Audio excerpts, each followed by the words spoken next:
Hello everybody. Today I'm going to be talking about the URA finale and the Unity Cup in terms of parenting. And I'm going to be telling you which scenario is going to be better for parenting. If you find this video to be helpful, consider subscribing as it will help with the channel growth. Regardless, let's talk about the URA finale.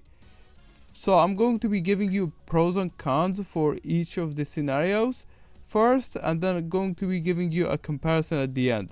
Firstly, for the URA finale, it has some pros. The first pro is going to be hint events are more frequent. What do I mean by that?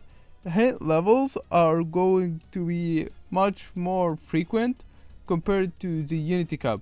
The Unity Cup, for the most part, gets replaced by spirit trainings, which makes hint events much less frequent in Unity Cup, but much more frequent in the URA finale. Secondly, you might slightly get higher affinity from G1 races. What am I talking about here in this case?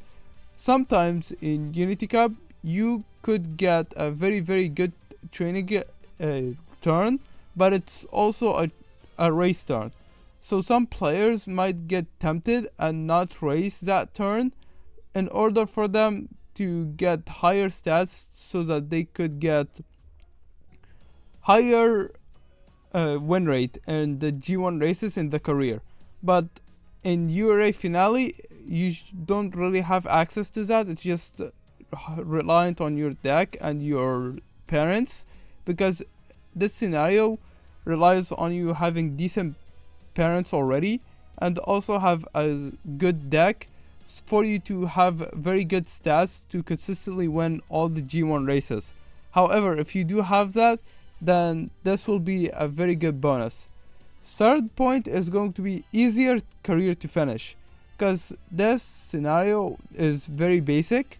You have much easier time to clear the career with this scenario instead of Unity Cup. The fourth is going to be a very strong scenario link spark. So this scenario spark, which is going to be URA finale, if it procs, it gives you extra power and stamina, which is extremely powerful. Compared to Unity Cup, you only get power and wet instead with the Unity Cup spark, making the URA finale final spark much stronger. As for the fifth pro, hint marks are much more noticeable. The reason is because of Unity Cup, you cannot see your hints at all until you click on Sit Training, which makes it not noticeable compared to URA finale because you don't have any other notification. You will clearly see a clear indicator if there is a hint being given on that specific training compared to Unity Cup. Let's talk about the cons. Firstly, less stats overall.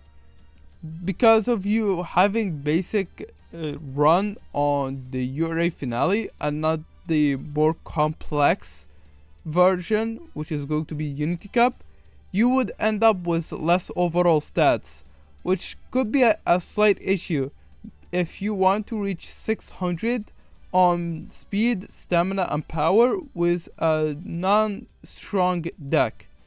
2. Your skills are very deck reliant. Because every deck has its set of specific skills that can be given through hints, you are going to be relying on hints a lot in order for you to get specific skills. Number 3. Lower white spark potential. What is this specifically? This means that because of you having less overall skills going into the finals, you would have less likelihood to get a good streak of white sparks being put on your main parent. The reason is because of you not having as much skills, of course. Point number 4. It requires you to already have decent parents. What am I talking about? This requires you to have, let's say, good skills on your parents and also grandparents that you are using for this Uma. Let's talk about an example. Let's say I want to get groundwork on my main parent and also hit the 600 on speed, power, and stamina. The issue now becomes that I would need to have a good deck, and I also need to make all the main grandparents and also parents have groundwork so that I have more likelihood to get groundwork on my main parent. So yeah, that is a very big issue with this scenario. Overall, this scenario is going to be strong given if you have a very good deck and also you have very good parents. Moving on, we have the Unity Cup. The first pro is going to be Spirit Explosions, granting relevant skills. If we swap over here, and let's say we want to make a Champions Meeting 6. This is going to be Sand Sky, so I'm wanting to build a front runner. What I want to see is that I wanted to have A in long and also A in front, since I'm building a front runner. Correct me if I'm wrong, there is no Uma in the game where they have A in long but not A in medium. So regardless, let's say I pop a Spirit Explosion. I have 2 out of the 3 chances to get either a front runner skill or a long basis track skill like Stamina Eater or long straightaways or corners, these type of skills, which of course is very beneficial because it will help me get good sparks on my parents much easier, even if I don't have the cards for it.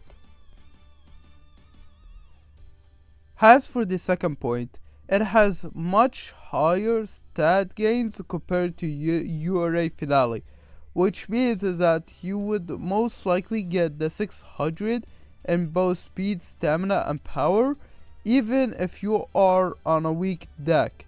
And if you have decent parents and also a decent deck, you could also potentially get 1100 in one of these stats.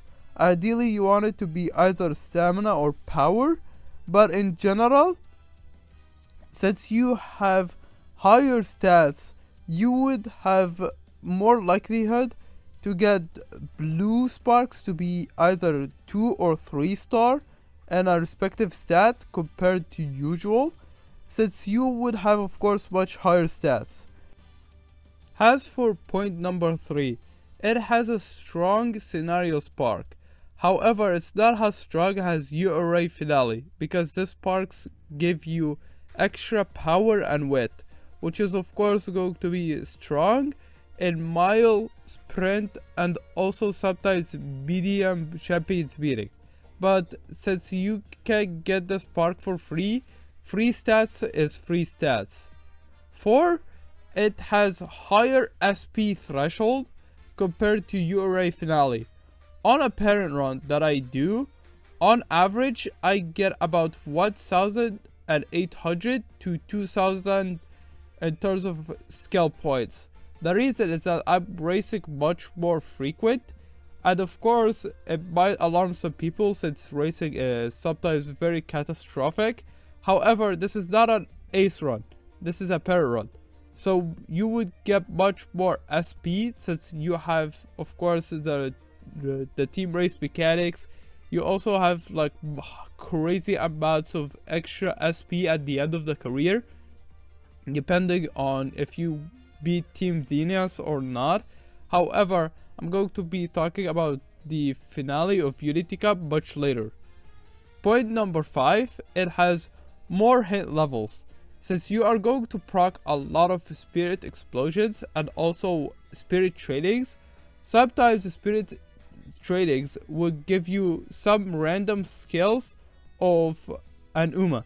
For example, if I proc, let's say a Makiyari Fukitaru Spirit Trading, she has like a very small likelihood to give me late social corners, which of course could be nice if you want to save some skill points. As for point number 6, if we quickly swap over here, we would see that these skills over here are exclusive skills for Unity Cup that you can only obtain in Unity Cup unless through inheritance. And yes, these are also sparkable, which is of course going to be strong, since ignited spirit power is a very gapply acceleration, but it's still an option that could trigger any point in the late race, and it's viable for everybody, because even if for front runners, it could proc as soon as you enter the late race alongside angling and scheming, and it's going to be extremely powerful. Otherwise, ignited spirit wet is also strong for front runners, since lane movement is going to be strong for front runners due to some game mechanics. Just know that ignited spirit wet and also ignited spirit power are going to be very good. Point number 7 is not heavy deck reliant. You don't need to have all your cards to be relevant to your main strategy. Let's say, for example, I'm building a front runner. I wouldn't need to bring all my cards to give me specifically front runner skills and potentially not getting the stats that I want for my parent in order to get 3-star as an option for the blue spark. However, you still want some skills that are reliant on your main strategy. For example, if I'm going to be running a front runner, I still would want to run something like the power Smart Falcon card, since she gives groundwork on her hint events now, which is of course going to be very, very strong. Point number 8, higher white spark potential. Since you have much more skills compared to URA Finale, your white spark potential is going to be much higher compared to URA Finale, which is very self-explanatory. Let's talk about the cons. The first con is that it takes longer time to complete than URA Finale, since this scenario generally has more cutscenes overall, and it also does require some thinking while using some turns. It will take slightly more time to complete than URA Finale. Issue number 2 is that it has lower hint frequency, which means that you wouldn't get as much of hints from your main deck, and it's mostly going to be reliant on your spirit explosions, because you don't get as much of hint frequency. The head marks are going to be hidden behind spirit trainings. What do I mean by that? If you have a spirit training icon, then your hit marks won't not show unless you click on the training itself. Only then you will notice that there is a hit mark. And then point number 4, this one is going to be on quotations. Harder finale races. Let's just take this over here on the side and let's talk about this point over here. Some people will tell you that the URA version of Unity Cup Finale is going to be harder, since you have two strong opponents in the finale, that being Light Cocoon and also Bitter Glaze. These stats of these Umas in the finale are going to be very, very high, and for your parent run, sometimes these Umas will beat you, since they have A in every single attribute, and if you win against Team Zenith, they will show up in the finale, which makes this finale race much harder. However, let's say that, okay, I'm going to fight Team Zenith, but I'm going to lose on purpose. What happens? Then these two will not show up in the finale, and your finale is going to be pretty much exactly the same as URA Finale, but the difference is that your parent Uma is going to be much stronger, since Bitter Glaze and Light Cocoon won't show up, and you also have much more stats from Unity Cup. You would have much more likelihood to actually beat the finale.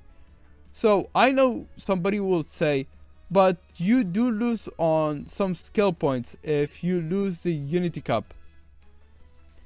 While that is true, the Unity Cup spark itself is not reliant on you winning the team trials of Unity Cup. So if you just beat the career, you will still have the chance of you getting the spark even though you lost the finale intentionally on the parent run. Of course, you only should do this on parent runs and nothing else. So, which scenario is going to be better in overall parenting? Comparing URA Finale and Unity Cup, it depends on your situation. While Unity Cup sounds good on paper, if you already have good parents and a good deck, and you want to specialize in a specific strategy, then URA Finale is going to be good in general, since you could choose a little bit extra stats since URA training values are slightly higher than Unity Cup at base level. You could use that on your advantage and try to beat the first and second year G1 races more comfortably for Affinity. However, keep in mind that the third year has a lot of the second year of G1 races has duplicates. So you could race in the third year instead of the second year if you lost some G1 races that way.